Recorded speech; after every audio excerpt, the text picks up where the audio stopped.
installing pistons onto the connecting rods for the Dodge Cummins 12 valve project. So these 3 pistons are already installed. So I numbered these pistons, connecting rods and wrist pins during disassembly, which is very handy now for getting it back together. Number 2 stamped right onto the piston here. So up next I was working on number 3. The connecting rods were stamped on the end here, so that's my number 3 connecting rod. And the wrist pins, I had numbered those with a marker on the end.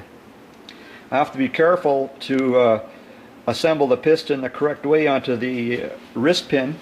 It's very easy to install the piston the wrong way.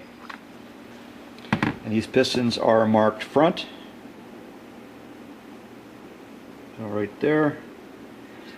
So the way I'm doing this is I have the front to my left and the connecting rod configured like this, and then I have a way that wrist pin, the way I numbered these, I think the way I had this set up was the numbered end goes towards the number here on the piston.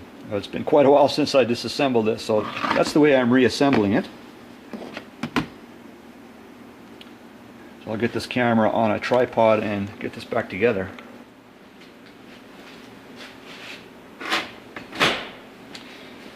For assembly lube, I'm just using engine oil.